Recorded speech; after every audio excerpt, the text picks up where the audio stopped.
Bienvenidos a nuestro podcast La Biblia en un año, episodio 129. El título de hoy es Cosecharás mucho más de lo que siembres. ¡Wow! Es muy buen tema el de hoy. Walter Nishioka sabía que el servicio en el hotel hawaiano donde comía el brunch los miércoles era bueno, pero descubrió lo bueno que era cuando se le ofreció algo que seguro no estaba en el menú, que era uno de los riñones del propio camarero. El señor Nishioka, de 70 años, era un empresario local que estaba gravemente enfermo a causa de una insuficiencia renal que padecía, y los médicos le habían dicho que necesitaba urgentemente un trasplante de riñón. Había casi renunciado a la esperanza de encontrar un órgano compatible hasta que el camarero, José Rocasa, de 52 años, ofreció uno de los suyos.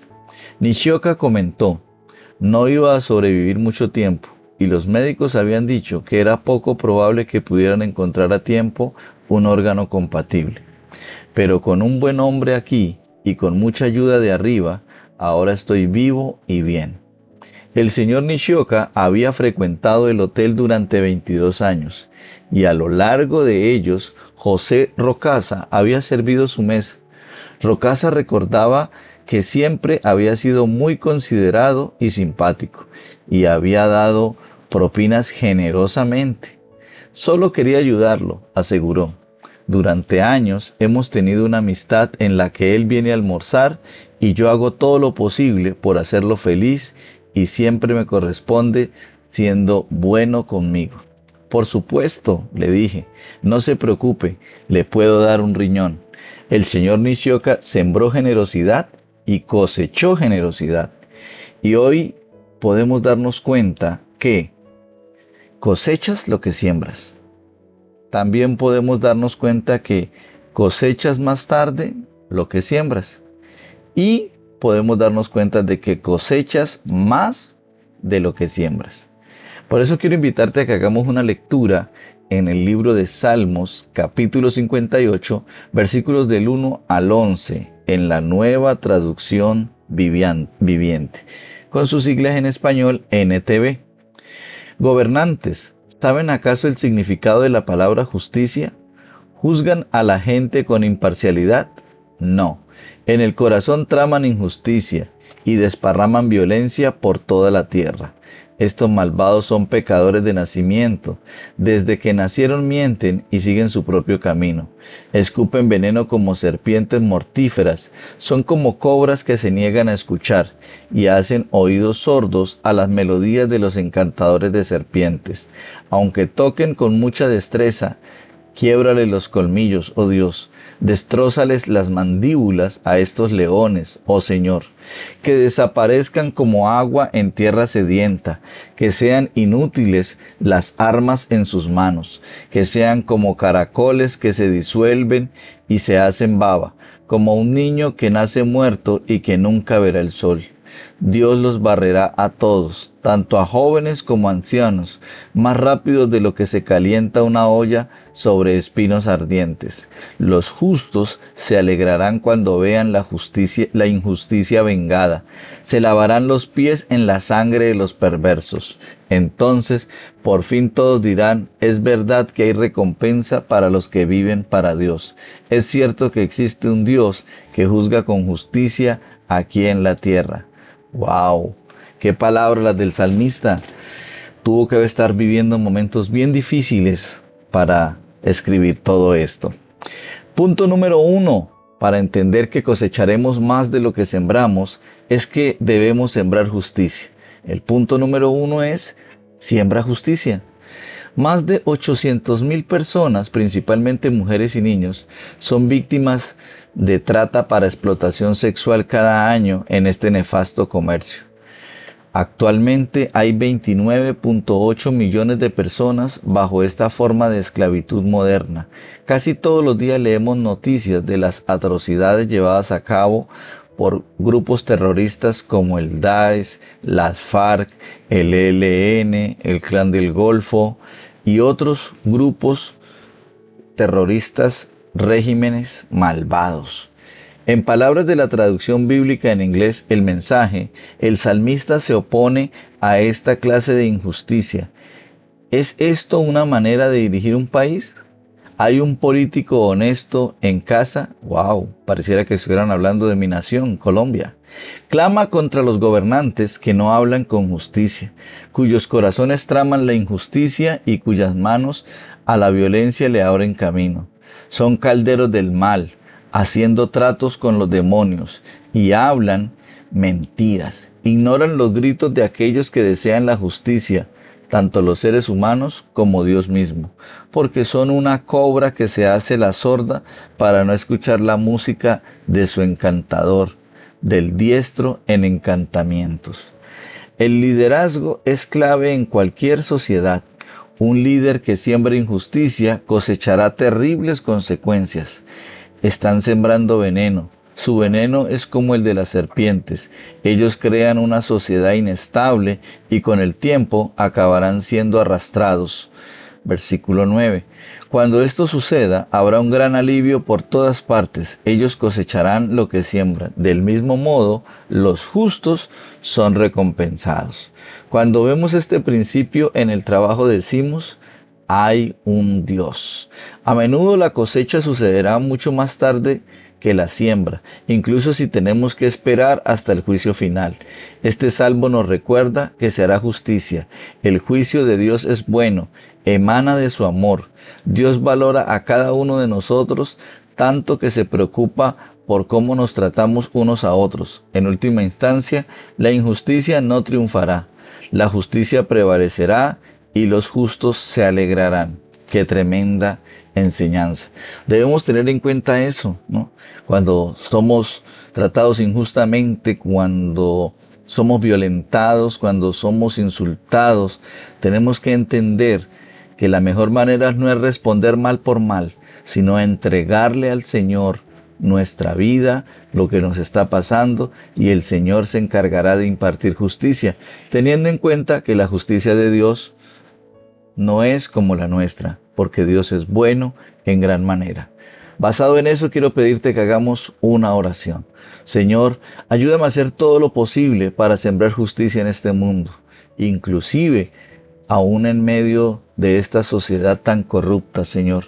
Ayúdame a luchar contra la injusticia donde quiera que la vea, y en lugar de criticar la injusticia de otras personas, ayúdame a que yo no sea una persona injusta, sino a que en todos los asuntos o en todos mis asuntos pueda impartir justicia que viene de parte tuya. Gracias, Señor. Vamos a leer entonces la segunda parte de hoy y está en San Juan capítulo 6, versículos del 1 al 24. Continuamos con la versión Nueva Traducción Viviente con sus siglas en español NTV. Después Jesús cruzó al otro lado del mar de Galilea, conocido también como el mar de Tiberias. Una gran multitud siempre lo seguía a todas partes porque veía las señales milagrosas que hacía cuando sanaba a los enfermos. Entonces Jesús subió a una colina y se sentó allí rodeado de sus discípulos. Ya era casi el tiempo de la celebración de la Pascua judía. Enseguida Jesús vio que una gran multitud venía a su encuentro. Dirigiéndose a Felipe le preguntó, ¿dónde podemos comprar pan para alimentar a toda esta gente? Lo estaba poniendo a prueba, porque Jesús ya sabía lo que iba a hacer. Felipe contestó, aunque trabajáramos meses enteros, no tendríamos el dinero suficiente para alimentar a toda esta gente. Entonces habló Andrés, el hermano de Simón Pedro.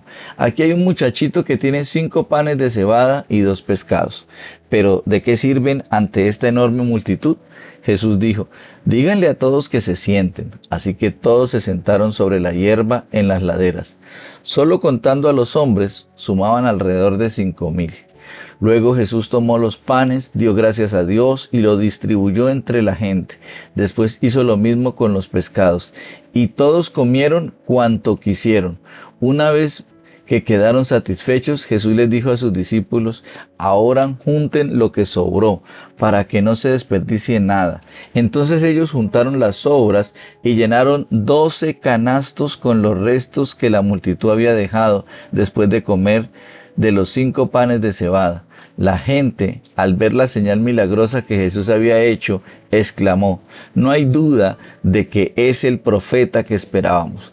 Cuando Jesús vio que estaban dispuestos a hacerlo rey a la fuerza, se escabulló hacia las colinas él solo. Al atardecer, los discípulos de Jesús bajaron a la orilla del lago para esperarlo, pero al ver que caía la noche y que Jesús aún no había vuelto, subieron a la barca y comenzaron a cruzar el lago rumbo a Capernaum.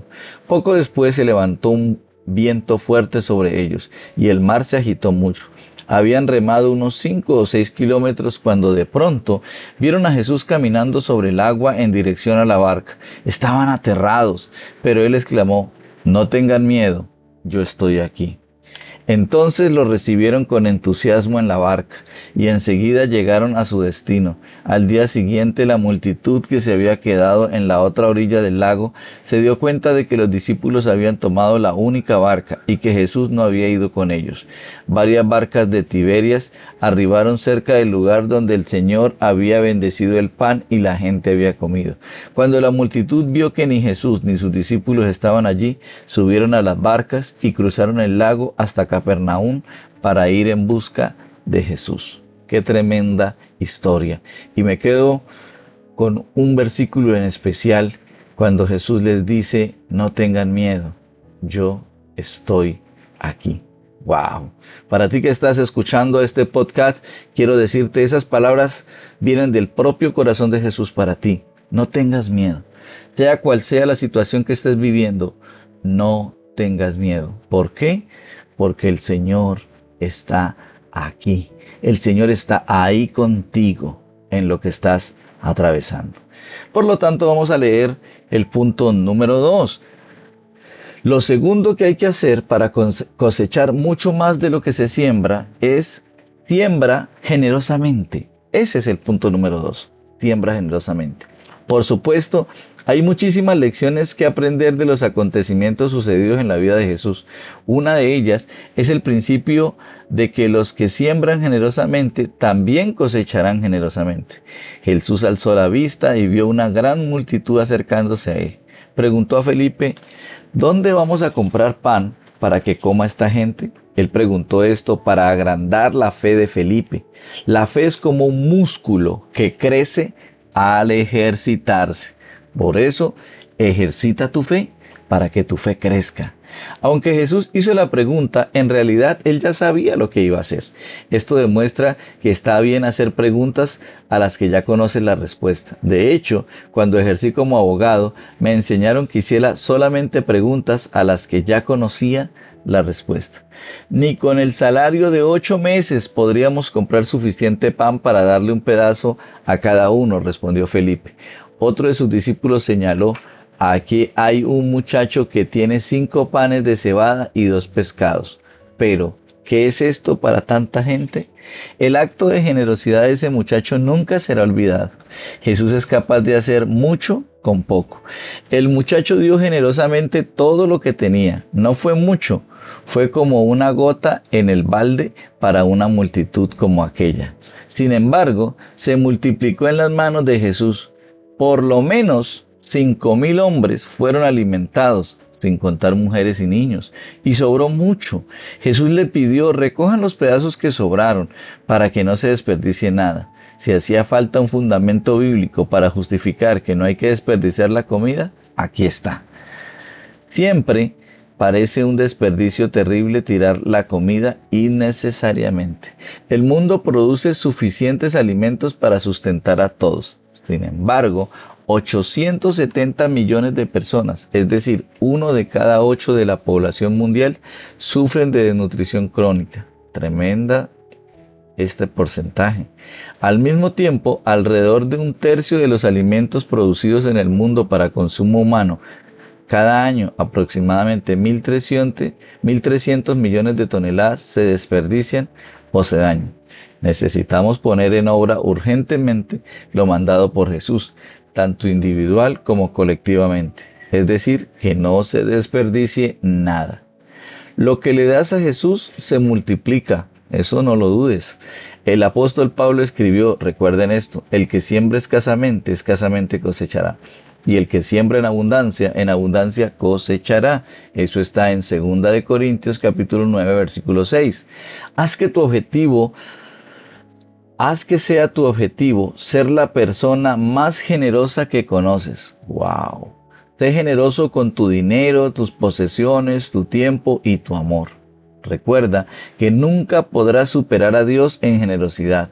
Cuanto más das, más cosecharás y más disfrutarás del favor de Dios en tu vida. De manera personal, quiero disfrutar aún más del favor de Dios en mi vida. Inmediatamente después de este asombroso milagro de la alimentación de los 5,000, los discípulos se encontraron en medio de una tempestad. Ahí lo podemos ver en San Juan 6:18. Jesús llama a sus discípulos a pesar de una fe basada en un milagro visible en el cual Él pudo satisfacer las necesidades físicas como el hambre, a una fe basada en la confianza total en Él y sus palabras. Jesús camina milagrosamente sobre el agua hacia ellos. Ellos estaban aterrados. ¿Pero qué dijo Él? Él exclamó: no tengan miedo, yo estoy aquí. Una vez más, el Señor te dice a ti: no tengas miedo, sea cual sea la situación que estés enfrentando. ¿Sabes por qué Él te dice eso? Porque Él está aquí, Él está contigo. Seguir a Jesús no siempre es fácil. En la vida hay tormentas y desafíos, pero la presencia de Jesús con nosotros es transformadora. No es de extrañar que la multitud fuera a buscar a Jesús. Por eso vamos a hacer otra oración. Gracias, Jesús, porque lo que te doy lo multiplicas. Señor, ayúdame a ser generoso con todo, con el dinero, con las posiciones, con la hospitalidad, con el tiempo, con el amor, con el perdón. Ayúdame a ser generoso en todo. Y te doy muchas gracias por traer tranquilidad a mi vida, diciéndome que no tenga miedo, porque tú estás aquí. Manifiéstate, Señor, te lo ruego. Gracias. Vamos a hacer la tercera lectura de hoy y está en Jueces capítulo 9, versículos del 1 al 57. Sí, vamos a hacer la tercera lectura de Jueces capítulo 9, versículos del 1 al 57. Quiero invitarte entonces para que lo leamos en la Nueva Traducción Viviente. ¿Sí? Vamos a leerlo ahí en la Nueva Traducción Viviente, que en sus siglas en español es NTV. Un día, Abimelech, hijo de Gedeón, fue a Siquem para visitar a sus tíos, los hermanos de su madre. Les dijo a ellos y al resto de su familia materna: pregúntenle a los ciudadanos prominentes de Siquem si prefieren ser gobernados por los 70 hijos de Gedeón o por un solo hombre. Recuerden que soy de la misma sangre que ustedes. Entonces los tíos de Abimelech transmitieron ese mensaje a los ciudadanos de Siquem, y después de escuchar la propuesta, el pueblo de Siquem decidió por Abimelech, porque era pariente de ellos. Le dieron 70 monedas de plata del templo de Baal-Berit, los cuales él usó para contratar a unos hombres alborotadores e imprudentes que aceptaron seguirlo. Fue a la casa de su padre en Ofra, y allí, sobre una misma piedra, mató a sus 70 medios hermanos, los hijos de Gedeón. Pero Jotam, el hermano menor, escapó y se escondió. Entonces todos los ciudadanos prominentes de Siquem y de Betet Milo convocaron una reunión bajo el roble que está junto a la columna de Siquem y proclamaron rey a Abimelech. Parábola de Jotam. Cuando Jotam se enteró, subió a la cima del monte Gerizim y gritó: escúchenme, ciudadanos de Siquem, escúchenme a mí, si quieren que Dios los escuche a ustedes. Cierta vez los árboles decidieron elegir un rey. Primero le dijeron al olivo: reina sobre nosotros. Pero el olivo se negó diciendo: ¿dejaría yo de producir el aceite de oliva que bendice a Dios y a la gente solo para mecerme por encima de ustedes? Entonces le dijeron a la higuera: reina sobre nosotros. Pero la higuera también se negó diciendo: ¿dejaría yo de producir mi dulce fruto solo para mecerme por encima de ustedes? Entonces le dijeron a la vid: reina sobre nosotros. Pero Labí también se negó diciendo, ¿dejaría yo de producir el vino que alegra a Dios y a la gente solo para vencerme por encima de los árboles? Finalmente todos los árboles le dijeron al espino, reina sobre nosotros. Y el espino respondió a los árboles, si realmente quieren que yo sea su rey, vengan a refugiarse bajo mi sombra, si no, que salga fuego de mí y consuma los cedros del Líbano. Jotam continuó, ahora asegúrense de haber actuado honorablemente y de buena fe al elegir como rey a Abimelec y de haberse portado bien con Gedeón y todos sus descendientes. Lo trataron con la honra que se merece por todo lo que realizó, pues él luchó por ustedes y arriesgó su vida cuando los rescató de los madianitas. Pero hoy ustedes se rebelaron contra mi padre y sus descendientes, al matar a sus 70 hijos sobre una misma piedra, y escogieron a Abimelec, hijo de su esclava, para que sea rey de ustedes, solo porque es su pariente. Si hoy han actuado honorablemente y de buena fe hacia Gedeón y sus descendientes, entonces que tengan alegría con Abimelec y que él tenga alegría con ustedes. Pero si no han actuado de buena fe, que salga fuego de Abimelec y consuma a los ciudadanos prominentes de Siquem y de Bet Milo, y que salga fuego de los ciudadanos de Siquem y de Bet Milo y consuma a Abimelec. Entonces Jotam huyó y se fue a vivir a Ber, porque le tenía miedo a su hermano Abimelec. Siquem se rebela contra Abimelec.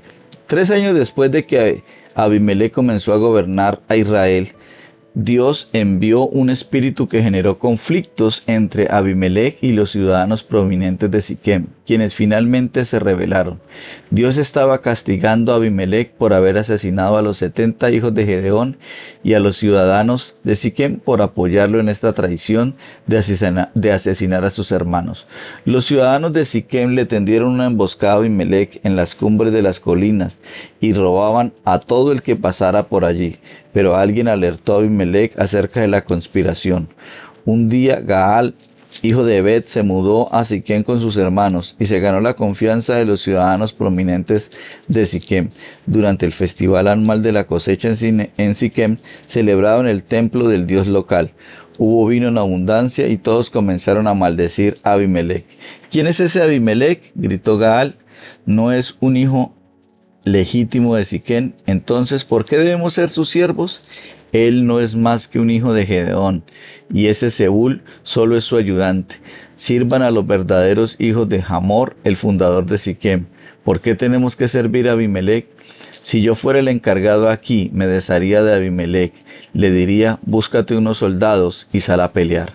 Pero cuando Zebul, el jefe de la ciudad, oyó que Gaal decía lo que Gaal decía, se puso furioso. Le envió mensajeros a Abimelec, quien estaba en Aruma, para decirle, Gaal, hijo de Ebed, y sus hermanos se han mudado a Siquem, y ahora están incitando a la ciudad a rebelarse contra ti.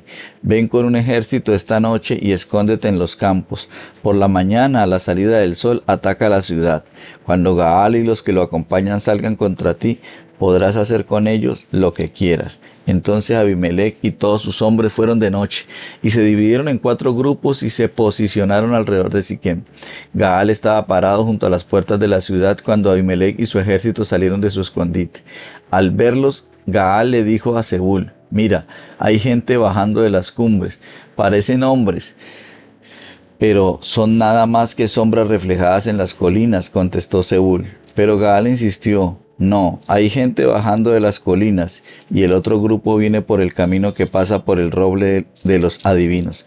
Entonces Zebul se volvió contra él y preguntó, ¿y qué pasó con esa boca grande tuya que presume tanto? ¿Acaso no fuiste tú el que dijo, ¿quién es ese Abimelec y por qué debemos ser sus siervos? Te burlaste de esos hombres y ahora están en las afueras de la ciudad. Sal a pelear contra ellos. Entonces Gaal marchó al frente de los ciudadanos prominentes de Siquem a la batalla contra Abimelec. Pero Abimelec lo persiguió, y muchos de los hombres de Siquem cayeron heridos por el camino cuando se retiraban hacia la entrada de la ciudad. Entonces Abimelec regresó a Aruna, y Zebul expulsó de Siquem a Gaal y a sus hermanos. Al día siguiente, la gente de Siquem salió a los campos para pelear. Cuando Abimelec se enteró, dividió a sus hombres en 3 grupos y tendió una emboscada en los campos. Cuando vio que algunos hombres salían de la ciudad, él y su grupo saltaron de su escondite y los atacaron. Abimelec y sus hombres tomaron por asalto la puerta de la ciudad para impedir que los hombres de Siquem volvieran a entrar, mientras los otros dos grupos de Abimelec mataban a la gente en los campos. La batalla duró todo el día hasta que finalmente Abimelec tomó la ciudad. Entonces mató a los habitantes, redujo la ciudad a escombros y esparció sal por todo el suelo. Cuando los ciudadanos prominentes que vivían en la torre de Siquem se enteraron de lo que había sucedido, corrieron a esconderse en el templo de Baal Berit.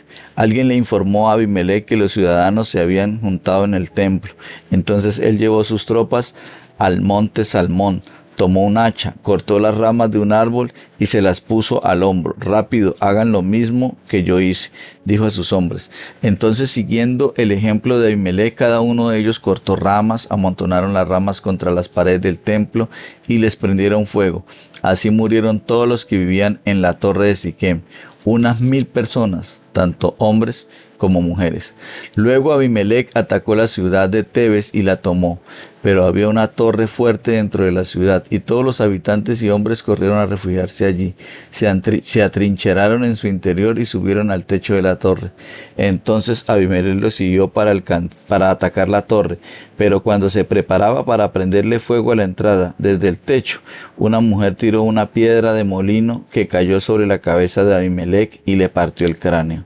Enseguida él le dijo a su joven escudero: saca tu espada y mátame, que no se diga que una mujer mató a Abimelec. Así que el joven lo atravesó con su espada y él murió. Cuando los hombres de Abimelec lo vieron muerto, se desbandaron y regresaron a sus casas. De esa forma, Dios castigó a Abimelec por el mal que había hecho contra su padre al matar a sus 70 hermanos. Dios también castigó a los hombres de Siquem por toda su maldad. Así se cumplió la maldición de Jotán, hijo de Gedeón. ¡Wow! ¡Qué historia tan interesante!, ¿no? De que cómo se siembra deslealtad y eso se recoge. Por eso el punto número 3 de hoy es siembra lealtad. Sí, a lo largo de los años he notado que aquellos que siembran lealtad hacia sus líderes cosechan un alto grado de lealtad cuando ellos mismos llegan a posiciones de liderazgo. Por otro lado, aquellos que se niegan a estar bajo el liderazgo de otra persona provocan problemas. Invariablemente cosechan la misma actitud de deslealtad si ellos mismos llegan a una posición de liderazgo. En este pasaje vemos las consecuencias desastrosas de la deslealtad de Abimelec a su padre y a sus hermanos. Abimelec sembró violencia, contrató unos maleantes sin escrúpulos y asesinó a sus 70 hermanos. El único sobreviviente fue el más joven, que logró esconderse. Nuevamente vemos este principio bíblico en acción. ¿Cuál? Cosechamos lo que sembramos. ¿Por qué? Porque Abimelec sembró deslealtad y violencia, y así cosechó la deslealtad y la violencia. Al principio estaba confabulado con aquellos hombres de Siquem, pero 3 años más tarde surgió un mal sentimiento entre ambos, entre Abimelec y los señores de Siquem, quienes actuaron traicioneramente contra Abimelec. Abimelec cosechó lo que había sembrado, y los líderes de Siquem también. Ellos lo traicionaron. Esto sucedió a fin de que la violencia contra los 70 hijos de Gedeón y el derramamiento de su sangre recayera sobre su hermano Abimelec, que los había matado, y sobre los señores de Siquem, que habían sido sus cómplices en ese crimen. Abimelec no mostró lealtad al pueblo de Siquem, los usaba cuando los necesitaba. Sin embargo, no dudó en eliminarlos. En última instancia, todos cosecharon lo que se habían sembrado, y Abimelec fue asesinado sin gloria poco después. El escritor lo resume todo. Dios le pagó a Abimelec con la misma moneda por el crimen que había cometido contra su padre al matar a sus 70 hermanos. Además, Dios hizo que los hombres de Siquem pagaran por toda su maldad y deslealtad. Cuando leemos esto nos motiva a hacer otra oración. Señor, ayúdanos a ser leales entre nosotros en medio de tu iglesia, en medio de tu congregación. Ayúdame también a ser leal en mi lugar de trabajo. Ayúdame a serle leal a mi esposa, a mis hijos, a mi familia y también con nuestras amistades, Señor. Ayúdanos como comunidad a sembrar la verdad, la justicia, la generosidad y obviamente también, oh Dios, la lealtad. Vamos a leer el comentario de la pastora Pipa Gumbel. Ella se basa en el último lectura bíblica que hicimos, Jueces capítulo 9. Qué triste ver la destrucción de la familia de Gedeón, que en algunas versiones Jerubbaal. Creo que él necesitaba haber leído el libro Él y Ella, el libro para padres de familia de Nikki y Sila Lee, y haber trabajado un poco más en esas áreas de su vida. Sí, necesitamos aprender a ser leales. Necesitamos aprender los principios de Dios. Recuerda que este devocional es escrito por el pastor Nicky Gumbel de la iglesia HTV en Londres y la voz de este podcast es de Luis Alfonso González. Bendiciones.